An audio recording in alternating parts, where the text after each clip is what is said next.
especially doing like, more like fantasy costumes and stuff, especially like princess puffy sleeves, that kind of stuff. My brain doesn't always it does not wrap around that concept. It's so hard. I was gonna say puffy sleeves.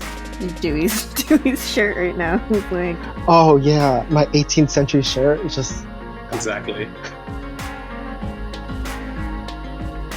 Welcome to the Asian Sewist Collective podcast. The Asian Sewist Collective is a group of Asian people from around the world brought together by our shared appreciation for fiber and textile arts, and our desire to see more Asian representation in the sewing community.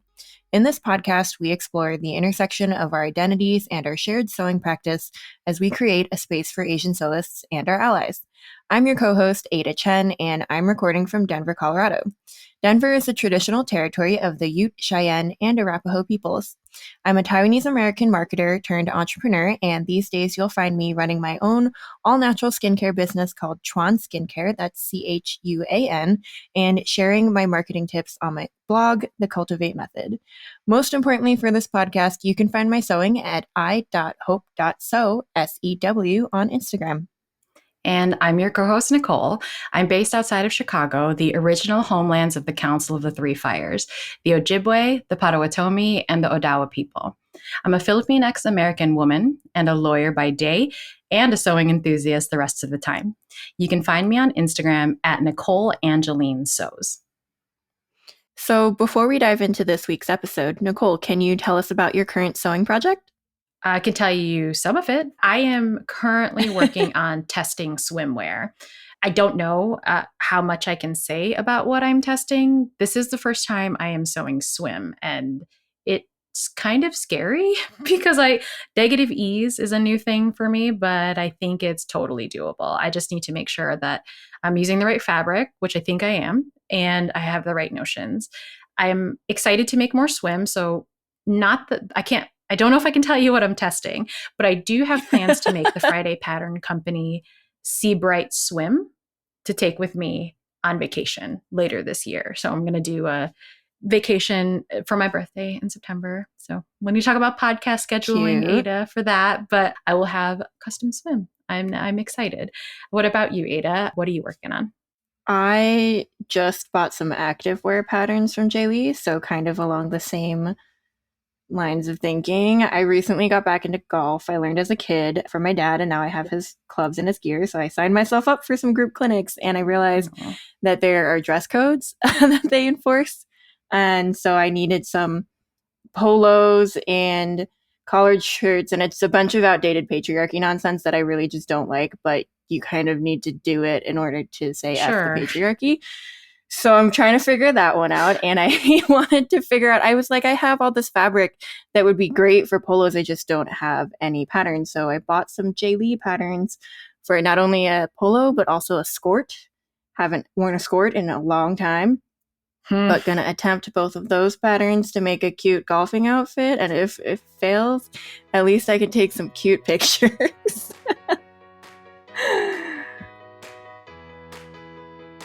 Welcome to our first Asian Dress in Pop Culture episode. This is a series where we talk about a popular movie or TV show that highlights Asian culture, especially clothing, and talk about what they got right, if anything. So today, we're going to be talking about the most recent Disney movie, Raya and the Last Dragon. This is Disney's first ever movie to feature a Southeast Asian princess. Other Asian princesses were Mulan, who is Chinese, and Moana, who is Polynesian, not Asian, but would fall under the AAPI umbrella that the US Census ascribes. So we finally have a third Disney princess to welcome into the fold. The story of Raya and the Last Dragon takes place in, and I'm going to try to do it the Disney way, Kumandra, a land that was once a unified region where humans and dragons lived peacefully. That is until purple smoke monsters called droons showed up, and after some conflict, sorry, I should have said spoiler alert if you haven't seen the movie yet, after some conflict, Kumandra has been split into 5 tribes, and the world no longer has any dragons. And so throughout the movie, we follow Raya's quest to unite the kingdoms again. And today we have a ton to talk about with this movie. So we have brought in two guests to talk about the movie, Asian representation in the film, as well as their own viral recreation of Raya. So we have Nam, who you can find on Instagram at Nammai, Nammai, who is also the owner of Evermore Wigs, which is at Evermore Wigs on Instagram. Welcome, Nam. Hi, it's a pleasure to be here. And we have Dewey, who you can find on Instagram at Cafe de Dewey, CAFEDEDUY. And welcome. Hello. So let's start off learning a little bit about both of you. Can you tell us a little bit about yourself? Maybe Nam, you can go first and then hand it off to Dewey. My name is Nam. I'm 24 years old. I am, I guess, not a first generation Vietnamese because I was born in Vietnam and immigrated here when I was around 12. I lived in Southern California when I immigrated here, and I worked at Disneyland for a good while doing entertainment and other things in there. And around 2017, I started my own business, Evermore Wigs, and then I moved to Orlando. And that's about it. That is so interesting. Dewey, what about you? Hi, my name is Dewey, and I'm a first generation Vietnamese American. I'm based in Orlando, but I've grown up in Florida my entire life. And I started cosplaying around 10 years ago, 2011, 2010, 2011. And it just grew to like a love of designing costumes or just making them, just making things. Like I enjoy painting and all that. And I think just my creative outlet is now just making costumes. Very cool. We are happy to have both of you here, and I highly recommend listeners check out their Instagram. There's some really amazing work, and you may have already seen some on our feed, but go check theirs out. Support their work for sure. So, Nam, can you tell us how and why you got into costuming? And is there anything else that you sew for yourself or other people besides costumes? Yeah, my history of costuming is a little long, but my mom in Vietnam growing up, she was a fashion designer, especially specializing in áo dài, or the proper way is áo dài. That's a traditional Vietnamese dress. It's unisex, and it's been there since around 1700s. It's the most popular traditional outfit in Vietnam. And my mom is the designer of that. And growing up, I was always there in the store with her, especially in the back with all of her seamstresses. And that's kind of where I started picking up little things.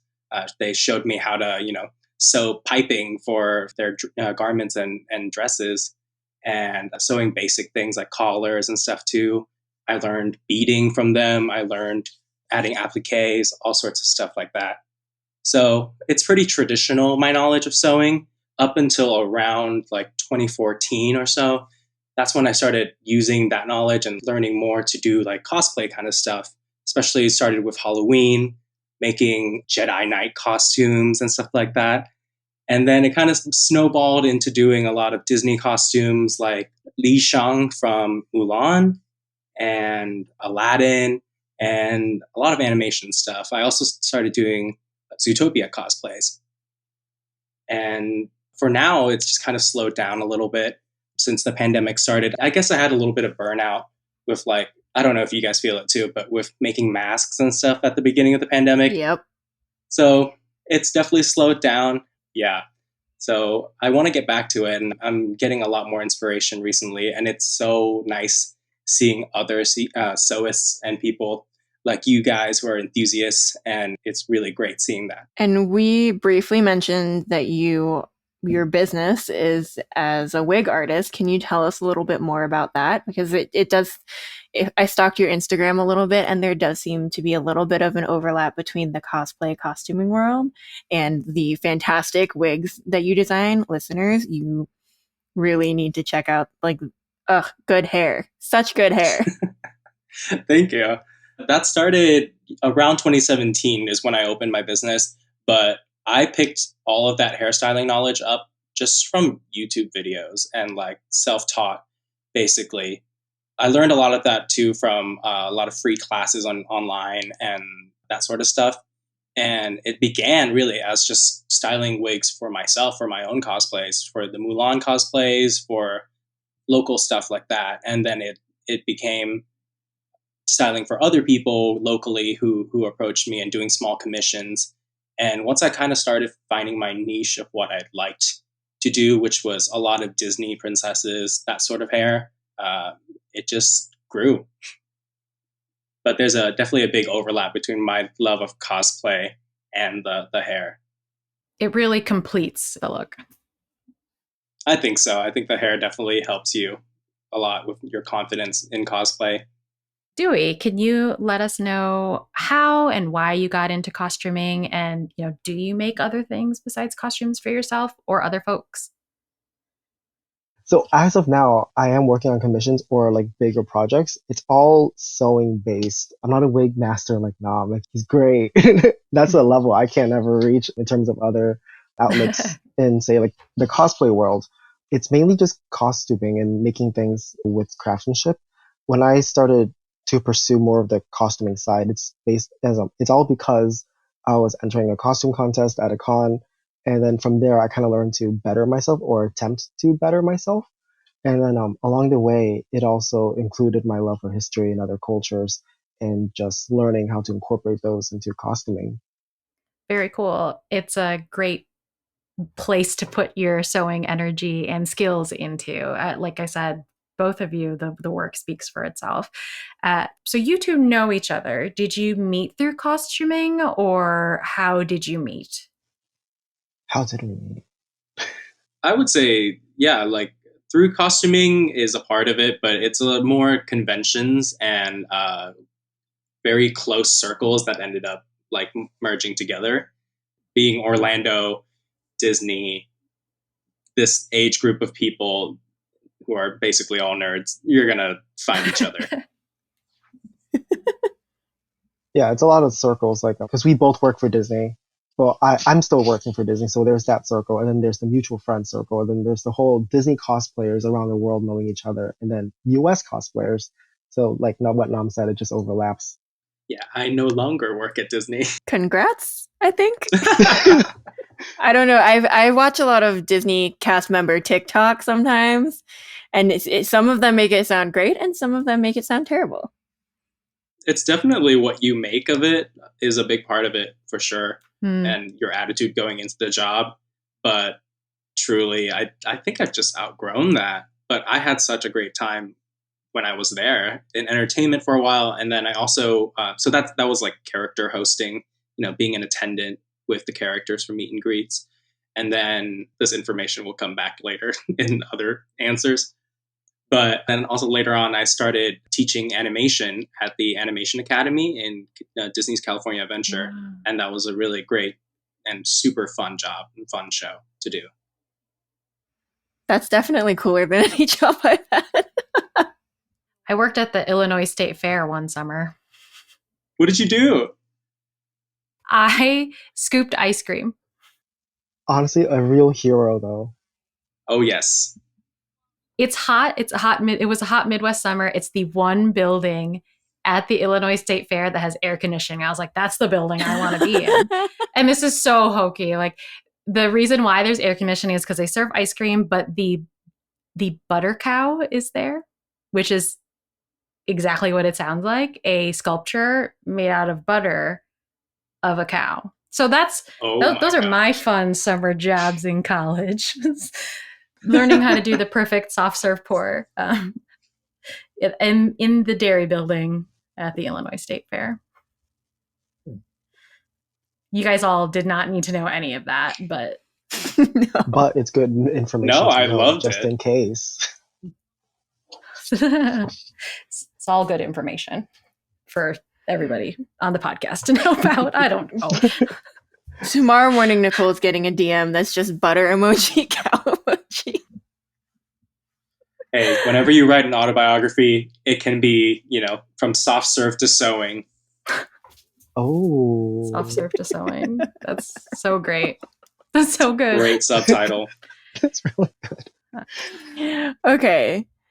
So, aside from Nicole's interesting jobs in the past. We are here today to talk about Raya and the Last Dragon. So before we dive into your guys' viral Raya costume and photo shoot, let's talk about the movie. So I think like I recapped at the beginning, Kumandra, the land that Raya lives in and explores throughout the movie, was split into different tribes.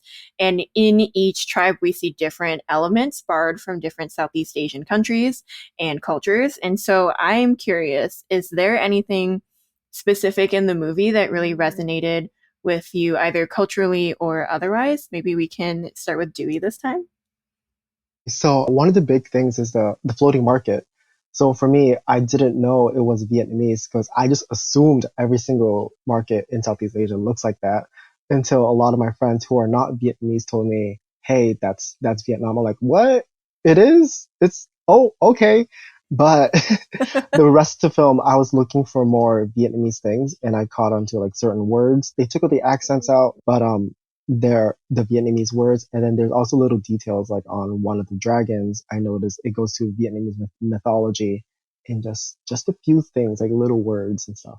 I think this movie is like so important, not just because of its representation on a surface level. It's wonderful to get representation, but it's so much more about knowing like that this is like such a huge opportunity for a large company like Disney to show off all of the amazing aspects of your culture to the rest of the world. You know, it's a great door into that. And I just felt so proud, like watching it and knowing that no matter what, this would be received well because it's Disney. It brought Southeast Asian cultures to the masses in a way that was, at least this is my opinion, that was friendly and introductory. Like, oh, we didn't know that Asia isn't just East Asians, which is usually what the default conception is. And so as a Filipino person, said this representation was important for me as well. But it wasn't perfect, right? All of the Southeast Asian representation, was there, but there were some pitfalls. So the cultures were sort of blended, right? So Dewey, you said you could pick out some words, like maybe that they removed the Vietnamese accent from. And Yeah. most of the voice actors were Pan-Asian rather than Southeast Asian. So I'll start with Dewey. What are your thoughts on that? Do you think there were other voice actors that Disney could have chosen or other, things that you would do differently? Yeah. You have thoughts? Starting with the voice cast, while I'm glad they're all Asian, but there are so many Southeast Asian actors out there. There's Michelle Yeoh, there's Dante Basco. For the singer, they could have picked Lea Salonga to sing the song. And there's so many, starting from the cast and then going to certain designs in a film where I'm just thinking, I know what you're aiming for. You're aiming for a pre-colonized Southeast Asia, which most of it is Thai. But some of the designs are original to the film, and they could have picked current designs or aesthetics in our cultures to use instead of just blending it all in and trying to be original. What are your thoughts, Nam? It does feel like a little bit of a cop out sometimes when you think about it that way, for sure. But I also feel like we can be a little more harsh on this film. And of course, I have the gripes about the Pan-Asian cast of voice actors, but it doesn't always help to pick on an Asian project harder than you would pick on a white created or a white led project involving Asian people. I think there was a quote from Chloe Zhao. She's the director of Nomadland, and she got critiqued about her film not casting the accurate ethnicity or nationality of the actor in the story. And she made a really great point saying that, like, no one else would pick on white led films this way for that tiny little detail. But when it comes to a film by an Asian woman, they can be a little more harsh. That's an interesting observation. So the costume designer, Nasa Bove, for Raya and the Last Dragon, which in researching for this episode, I learned that there are costume designers for animated films as well. She is a white woman of Spanish descent, and we talked about blending the cultures together and kind of the issues with that, which we've seen happening, and some of the clothing kind of starting to look similar because of trade. And Dewey, I think some of your posts actually mentioned that you'd previously studied Thai warrior women and their clothing. So how do you think Bove did on representing all of the Southeast Asian cultures? When I looked up the costumes, it was mainly for Raya because our project was trying to focus on Raya and we were working on promotional pictures. I was studying the Thai Sabai. I think that's how it's pronounced, Sabai. And I think for Raya, when they change it for the sake of being conservative, for being a Disney character, it works fine. I don't find anything wrong with it. It works well as a costume designer. I think they did a great job. For other characters, say like Raya's Ma or other surrounding characters, I think the designs are great in what they're trying to achieve. But there are certain characters I would say like Namari's mother, where the dress is nowhere to be found. But I do know that the design is based on the palace that Fang was in, which I appreciate a lot as a designer or someone who would create things to be more consistent with designs. But in general, I think the blending of certain cultures works out well for Raya because it's trying to achieve a certain aesthetic that the world has. Yeah. Kumandra isn't a real existing place, so I think it's fine for a certain blending because it's done respectfully, if you know what I mean. Nam, would you agree? Yeah, I definitely agree with that. We all have little gripes with it, and exactly what you were saying about the chief, Mari's mother. Her dress it's basically the Asian version of what they did with Black Panther, which was, Afrofuturism. So you get different styles like that, but it's so awesome to see the influences from the Thai design of clothing and from Cambodian clothing. So I think for the most part, they did a great job. And Nesa Bove, I follow her on Instagram. I also follow Brittany Lee. Their titles are visual developers for these animated films. So they do so much research on the culture, the background, all the little details, materials, patterns, and they come up with just hard drives and hard drives of files of these designs to draw inspiration from. Because if you have time, you should definitely check out the Art of books, the Disney Art of books. They release them for like each animated film, and it's got so much background on the development of these costumes, of hair, of everything. And I think they did a great job. And in the Raya behind the scenes videos too, they also have a video documenting the entire animation team's trip to Southeast Asia. They visited Cambodia, Thailand, Vietnam, and they learned a lot from it. So I think overall they did a pretty good job. Yeah, the art they release on Instagram every now and then is just amazing. Like I'm like, wow, how much research have you placed into this? And it's all done so respectfully. I love how you mentioned the Namari's mom, the badass chief. I'm not Southeast Asian, and so I didn't come into this movie having a particular affinity to any of the cultural dress or interpretations shown. So I was more looking at it like, I love all these outfits.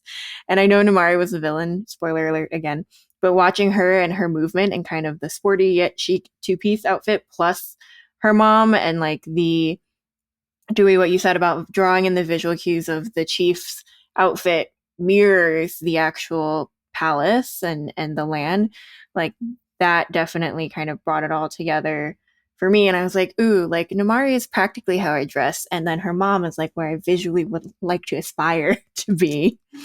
I'm curious, that's kind of how I interpreted the costumes. Were there any costumes in particular that either of you really loved?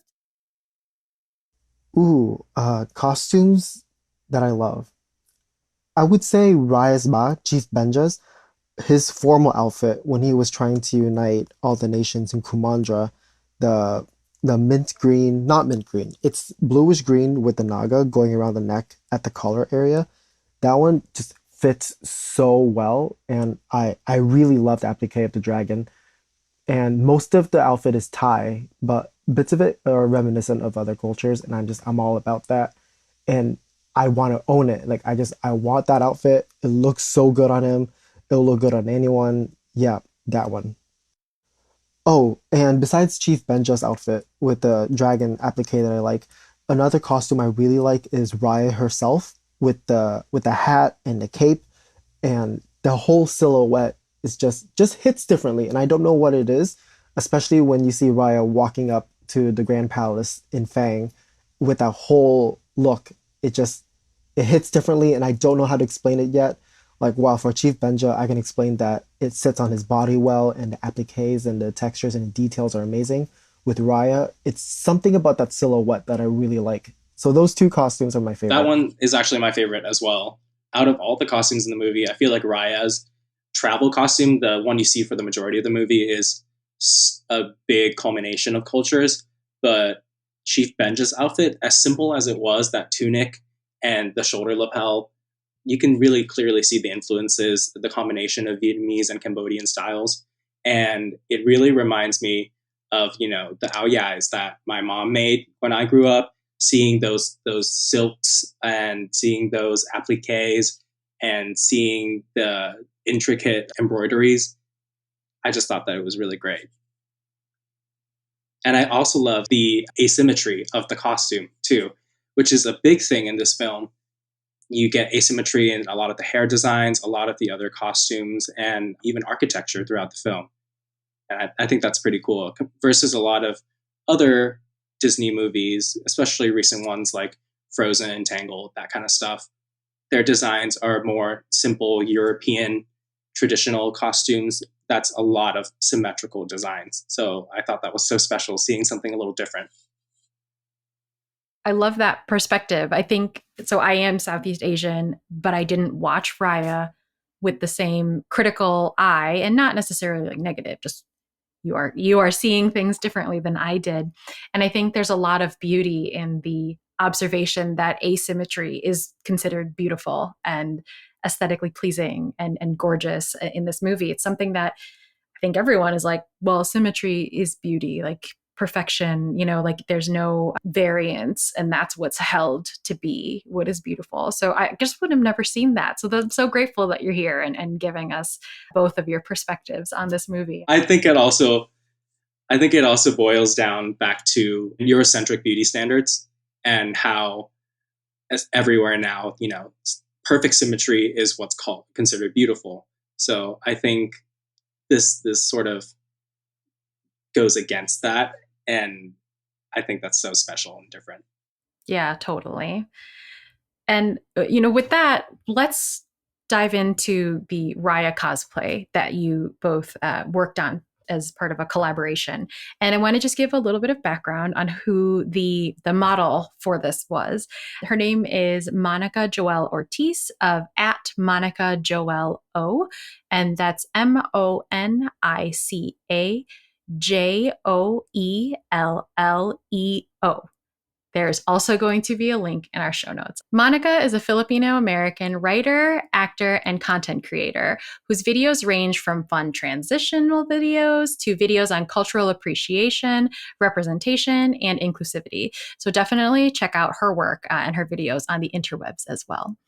And she is also, like I said, the Raya cosplayer who modeled the costume that Nam and Dewey created, which is based off the main outfit that Raya wears throughout the movie. So you all may be familiar with it. Certainly everyone on the pod knows and loves this costume. And in this outfit, Raya is wearing a dome-shaped hat, a red cape, a brown vest, a yellow top, and green embellished pants. We'll talk more about details in a bit. You can definitely Google it and see the original costume yourself, or go to IG and see Monica in the costume. I did want to do a little shout out for the hat itself, because it was actually loaned to Monica from Shailin's own collection. Shailin is a member of our collective who we have shouted out multiple times, and she's producing this episode as well. Yeah, she's got fans. So the hat is called a salakot, which is a hand-woven Philippine hat that is more dome-shaped than the conical style hats found in other Southeast Asian countries. So Dewey, how did the idea of recreating Raya's costume come about? So did one of you come up with the idea, or?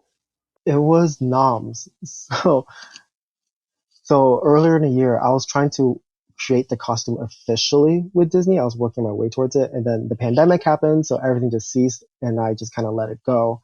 And then sometime before the movie came out, Nam texted me and said, hey, let's do this project with Monica. And then I said, yeah, let's do it. So it's all his idea. And we just split up who would make what. And then I just picked the vest or the jacket and the yellow top. Is this true, Nam? Was it all your doing? All your It was an idea? accusation. Yes, I try to be humble here. So the whole thing happened really slow and then really fast all of a sudden, the whole process. But the movie had definitely been on my radar since it was first announced. Yeah, it was first announced back in 2017 at D23, the convention. And I was there for that. And man, I felt so excited for that. Just everyone in the room was just dying and so ecstatic. And you could feel the joy from all of the Southeast Asian and Asian people who looked like me in the room, when they first announced this. And so through the movie's production, it was a pretty slow. Nothing really happened with that. But I had briefly spoken to Monica about that, about possibly modeling, mostly just the wig part of it, because I knew that that was something I'd have to offer in my store pretty soon once the movie came out. And then just through snowballing, I asked Dewey to join the project, and then we divvied up the work for that. And then even Monica was so awesome with keeping the crew Southeast Asian, so she brought in Nicolin, who's our videographer and photographer for the shoot as well. So this project, like you said, was kind of a long time in the making, and then it just all happened and pretty quickly. But you guys were working on the costume off of screenshots, right? Like by the time you actually released the photos and did the shoot, Raya was just coming out on Disney Plus as, I guess, like a premiere access movie. So what was it like trying to research and recreate the costume with just a few screenshots and clips and like the trailer? Did you recognize anything specifically? And we just did an episode on textiles, so I'm curious, how did you figure out from just screenshots, like what fabrics to actually use? So at the time when we were basically reverse engineering all of these costume pieces and hair, I think it was just 2 trailers, like 1 teaser and then 1 full length trailer. And it was pretty difficult, but thankfully the promotional images that were out were the fully rendered, especially that one shot of her, with the hat down to her lips. And she's got so much detailing on all of her cape and vest and all that stuff. That made that very simple costuming wise to break down. And I feel like Dewey has this knowledge too from doing cosplay for so long, and especially breaking down animated costumes. You kind of get a feel, and you get this sixth sense of reading exactly what fabrics would work, how it moves, the weight of it, and you can see what would work exactly for that piece. But reverse engineering the hair was probably the worst part of that, because almost all the shots was she had her hat on, and then there was one back shot behind her head, and it was like pitch black. I had to screenshot it. I had to raise the brightness and contrast to like figure it out. And for the most part, I got pretty close. Dewey, would you say the same went for the fabric, at least on the pieces that you did? So for fabrics, that was like the easiest thing, just thinking, oh, maybe I'll put her in this outfit because this kind of fabric, because it just flows better or works better. I think the hardest part for me was the yellow top, because like I said before, I was studying Thai warrior women and what they wore. And I know that outfit, it's easy to figure out because it's literally just tied around the body. But because Disney has redesigned that outfit to be more conservative, I was trying to figure out how it works. And recently, Disney just released a short digital clip of how her top works, and I was thinking, wow, if you only released this earlier. But I was thinking of more like the engineering that Nam said, like how to make this function more as a costume, because we can easily make things wrap around the body and just pass it off as here's the look. But I want to make it more easier, just to function, like function wise.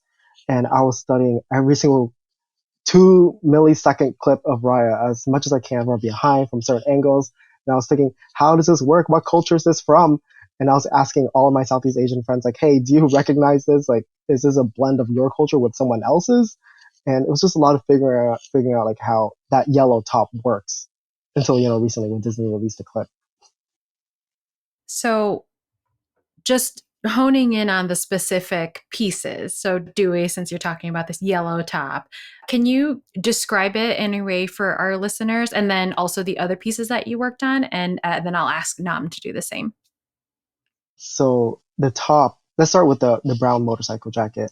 I was trying to figure out if it was Thai or Cambodian, and turns out it's a blend of both. Both cultures are somewhat similar in design due to history and trade, but the design itself is very modern. It's very easy. It's just a jacket with short sleeves with certain padding, and we just added interface and I wanted to use fake leather, but since that was inaccessible due to budget, I just used basic printed cotton just to give off that look. And for the yellow top, for anyone who wants to save money, thrift stores are great if you want to go buy curtains and use it as fabric, and just manipulating pleating and just figuring out how it works. It's a great tip. It helps too that her costume has a big old cape covering most of it. So, there's a lot of room for error there as well. So Nam, the big cape covering everything, that was you? Yes. So I contributed the hair, the cape, the belt, and pants. They're kind of harem style pants with the extra lapel layers on top. And then I also contributed the gauntlets that she wears. So the cape itself, that was the one piece that I entirely sewed from scratch. I have a lot of experience with patterning and stuff. So I just patterned that out myself. Basically, it's just a half circle skirt that just runs really long from the neck down. And then I also added the high collar to that.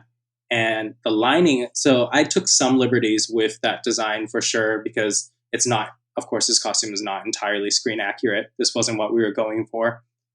And definitely we did not have the budget to make it entirely screen accurate. But Fair. An aspect of that cape that I really latched onto and liked was the lining of it. It's this yellow kind of gold fabric, and it's got this beautiful pattern on it. And since I couldn't find a fabric that worked really well for that, I just ended up buying some lining fabric, and then I cut it out, of course, to fit for the lining of the half circle skirt. And then it's all hand stamped with fabric paint after cutting that out. And then for the gauntlet pieces, the belt and the pants, those other pieces, I purchased the basis for them and then added a lot on top of it. So I adjusted the gauntlet pieces. I added this macrame trim to the belt to add a little bit more depth to it. And then I stitched on this trim, the green trim, to give that illusion of the extra layers on the pants, since we did not have the time to make the full style. So I'm hearing hand stamping, lots of different trims, hit up a thrift shop for some curtains, possibly with beading and or, details on them already. I don't know. You also mentioned drafting your own half circle skirt pattern for the cape. Were there any other specialized techniques that either of you used when creating this costume? Yeah, I did. So for the top, for the yellow, and for the motorcycle jacket, first I researched everything that I need to do, including Thai and Cambodian cultures. And then I made my own patterns for both the yellow top and for the jacket. Usually I just make my own patterns for everything. I just gather the measurements I need and then figure out how certain things work. And then for the yellow top, I draped all the pleats on it and figuring out where does the embroidery go and how to sand stitch certain endings so it looks more rugged. And I think sand stitching works very well for a lot of things, especially for something from Kumandra where Raya is very worn down world after Droon took over, and just figuring out how to make it clean but also not. My sewing experience is, of course, starting in the seamstress at the store with my mom and learning really traditional clothing sewing that blended a lot with cosplay sewing, which is a whole different ball game right there. And my experience too, working in the theme park world, being around costumes for characters that are designed for meet and greets every day. They got to be designed for it's a lot of separate pieces, and it's designed for ease of taking on and putting on and taking off, along with sneaky little snaps and buttons and things like that. And that applies a lot to costuming too. So I hid a lot of snaps in the collar of the cape for it to hold properly. There's also loops in the shoulder for the armpits so that your cape doesn't slide back. And then I also added horsehair into the collar of the cape to give it that really stiff look like in the film. And also all along the bottom hem of the cape, that's horsehair as well, to give it that big superhero flowy shape and hold that like stiff shape at the bottom. And then I also taught myself to embroider for the first time. That was on the collar of that cape. That was all hand embroidery, the blue zigzag trim right there. May I just say, it's so beautiful. Pictures don't do it justice. The way Nam made it, it just flows so perfectly. I was playing around with it for quite a long time and admiring like every single bit of it, how it just sits on the body. It's great. It's just, wow. I wish you guys could see it in person. I know that on Monica's Instagram, she has like a video of her walking with the cape. So I wonder if listeners should just go and check it out so they can see the swish and the flow of it. And I'll say that, talking about Raya, I'm like, yeah, maybe I can make a Raya costume for Halloween this year. And then hearing about all the intricate details that went into your make, I'm like, I can't do that, but maybe I'll try. I don't know. So you'll all find out in October. I probably won't. Well, I am here to help you if you need anything. I think you should do it. I'm going to take you up on that offer. So here's what I was thinking while you were talking about the cape is I was like, I bet I could buy a tree skirt as a starting point, like a Christmas tree skirt. Honestly, do it. It's the same level as a thrift store. You all say that, but I actually did make a tree skirt this year the same way. It's perfect. I think there's so many resources out there too. The way I learned cosplay sewing is a lot of online stuff. So, making a circle skirt, there's literally, if you just Google circle skirt calculator, there's a whole thing that you punch in your waist size, your skirt length, all that stuff, and it'll give you the exact pattern and measurements that you need. Okay. All right. Maybe I'll do it. Maybe.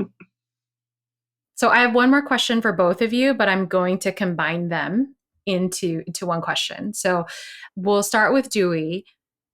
What was the most difficult thing about this particular cosplay for you? And then what was your favorite thing about the costume? I'm thinking maybe the cape, but what we'll see what your thoughts are. Well, I only made two things, but the yellow top was just difficult, mainly because I'm trying to convert the cultural wear into what would function as a costume, instead of making it wrap around the body. How would I have it just go on her and attach it quickly? That part was the hardest, trying to figure out how does it function, especially with the way Disney redesigned it to be more conservative. And my favorite bit of the costume as a whole is Nam's cape.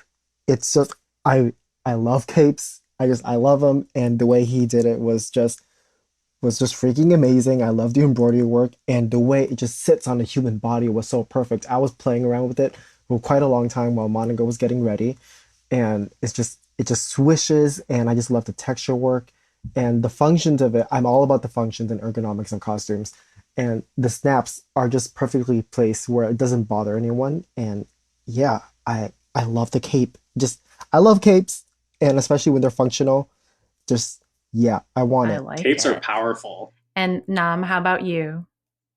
Making it more intricate too was a little difficult for me. I always try to find ways to add extra textures and patterns and things to these pieces that I make to make them feel a little more realistic, especially when adapting animated films. It can be a bit simple, blocky colors and stuff like that.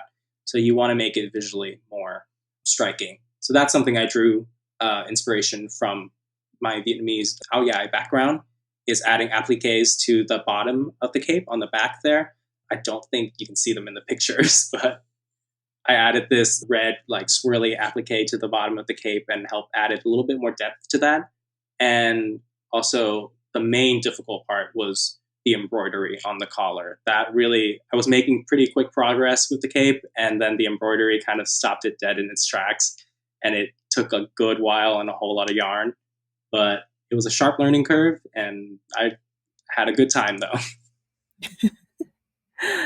I do want to point out for our listeners who might be primarily garment sewists like me and Nicole that most of the techniques that we've talked about are like what we would call like couture level techniques. And I think that like gives it that rarefied air where home garment sewists don't really feel comfortable approaching it sometimes. But I love how you kind of just went for it. Like horsehair braid to hold it up and give it structure, and hand embroidery, and even like the engineering of the top and draping it and figuring out how to make the yellow top work. Those are some things that we just apply different words to, I think, depending on what kind of sewing you're doing. When Nam mentioned the whole like we make pattern stuff, I'm like, yeah, you're right, we do that. Like it's such a normal thing to us where like we don't even mention. Like I don't even mention, oh yeah, I made my own pattern, because to me that's such a normal thing until like not mention it. Like, oh yeah, you're right. I think for us, when we sew like garments, it's all based off of like patterns that we buy from other people,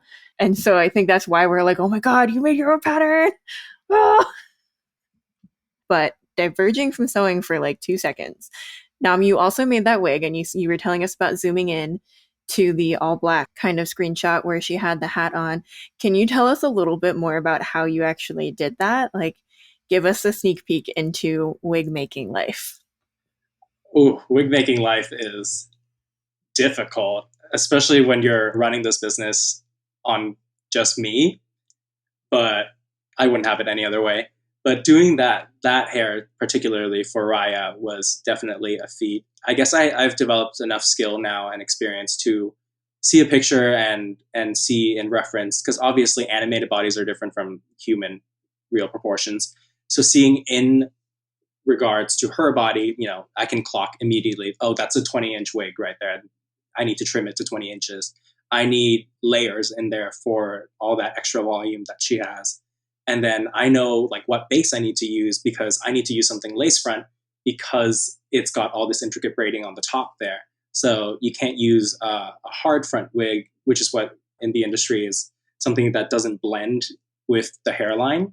So the lace helps it make it more realistic, as you can see in the pictures with Monica there. And the rest, breaking it down with the braids, it was a lot of trial and error for sure. I'll never get things perfect on the first try. I will never claim that. But overall, it was a really fun experience, and getting to do these braids were really, it's a really fun wig to do. And I'm so glad that I get orders for them a lot more recently too. So getting to do that as my 9 to 5 is pretty awesome. Yeah, the wig is absolutely beautiful. And I think it really helps make the outfit for sure. And so that sounds really neat. And I'm glad that it's led to more commissions for wigs for your Evermore business. So thank you. Do you both have any current projects you can tell us a little bit about? So Nam, maybe anything that you're working on right now that you can share? I gotta be honest, I have nothing going on right now in terms of sewing, but man, talking to you guys definitely makes me want to get back to it. I'm feeling very inspired right now. And that's fine if you don't got anything going on. We all need breaks from sewing for sure. How about you, Dewey? Yeah, I have lots of sewing projects. Right now, I have the contract I have to fulfill. So I'm like, what do I want to make? I don't know if you can tell behind me. I'm working on Cruella from the new Cruella film, and she has 47 costumes in the movie. And I'm working on the Imperial gown, which is the military jacket with the red petal skirt. Oh man, I can't wait to see that. And it's a lot of reinterpreting what was designed, because I have to like think about my budget, what skills I do have. I can't drape certain things or make certain things, because I know the skirt on Cruella has like 5,000 plus petals, individually sewn petals. And I'm just like, I'm going to make it ruffles and make my own ruffles with 120 yards of organza so far. And yeah, Cruella, I'm working on her, making her come true. Wow, 120 yards of organza. We're still counting. Man, I have like 3 yards of organza and I can't figure out how to do it. So you're way ahead of me. I'm curious, do either of you have any additional advice for listeners who might be interested in getting into costuming or cosplay? If you want to get into sewing or just cosplay, I just say just do it. And it's so weird to say that because everyone approaches costuming or just making cosplays differently. But if you just want to do it, like start from like buying a costume and then figuring out how it fits on you, and then eventually it will just develop more. Not everyone wants to make costumes in any form. So the best way to do it is just, I would say, buy a costume or buy something like an existing piece of clothing, just kind of manipulate it to make it fit you as a person. And maybe your skills will grow. Like maybe that desire to make things will be there. But if you want to cosplay, just do it. Just buy that piece and wear it. Commission a wig from Nam and wear it. You gotta start with what you are passionate about and what you like. Realize that, there's so many genres of costumes and films and things that you can do out there that not everything is going to be for you, for sure. But it's a great start, jumping off point, buying things too. Something I like to tell people when they ask me for advice with sewing and cosplay is, keep it simple. Like, don't make it harder for yourself. If you think, oh, like, I really want to, like, why are you putting that restriction on yourself to have to fully make everything in a piece? If it's just easier to spend the $5 and buy a belt and adjust it from there, or buy a base piece, it's all about how you look and how you feel in the costume. So I guess if you want to make it, go for it. But also you can keep things simple and really work with what you know and the skills that you have. And from there, there's just a vast ocean of resources for you online as well, free or paid, that you can watch on YouTube or take classes for, and from some of the most like experienced cosplayers and costumers out there. And it's all there for you online. So I think you should use them to your advantage, and also just not worry so much about everything being perfect all the time, because we had a great time with our Raya shoot and costume, and we all know that it wasn't entirely accurate to the movie, but we had a great time and we got to represent. And I think that's what matters most.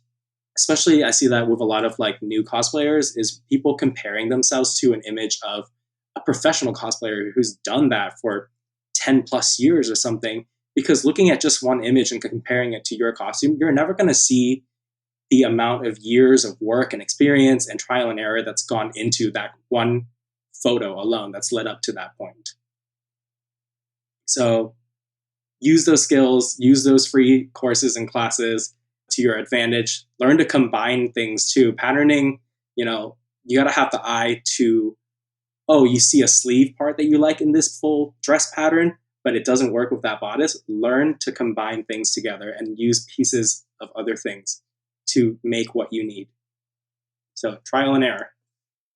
So go for it and expect trial and error in order to grow. I like it. We're so happy that you could join us today. Can you both remind our listeners where we can find you? So I'll start with Dewey. All right, so you can find me on Instagram at Cafe to Dewey. It is CAFEDEDUY. I'm all over social media with the same handle, except my main platform is Instagram. On there, you can find pictures of my costuming work, costume design, and just me just raving about certain costume designs around for films and such, and little bits of my personal life. And then you can find me at my personal costume work and cosplay at Nam Mai on Instagram, NAMMAI. And then all of your princess hair needs, you can head over to at Evermore Wigs on Instagram. Thank you, Nam and Dewey, for joining us on our podcast today and talking to us about Raya and the Last Dragon and costuming. It was so great to talk to you. We learned so much, and I hope our listeners did too. Thank you, listeners, for joining us on this week's episode of the Asian Sewist Collective podcast. Next week, we will be wrapping up season 1 with a discussion on size inclusivity. If you like our show, you can support us by following us on Instagram at Asian Sewist Collective. That's one word, Asian Sewist Collective. You can also spread the word and tell your friends. We would love it if you could rate, review, and subscribe to this podcast on Apple Podcasts, Pocket Casts, Spotify, or wherever you get your podcasts. All of the links and resources mentioned in today's episode will be in the show notes on our website. That's asiansewistcollective.com. And we'd love to hear from you. Email us with your questions, comments, or even voice messages if you want to be featured on a future episode at asiansewistcollective@gmail.com. This episode was brought to you by your co-hosts Ada Chen and Nicole Angeline. This episode was researched by Eileen Leung and Esther Lee, produced by Shylin Joy, and edited by Leslie Ream Hunt and Henry Wong. Thank you so much to the other members of our collective who made this week's episode a reality. This is the Asian Sewist Collective podcast, and we'll see you next week.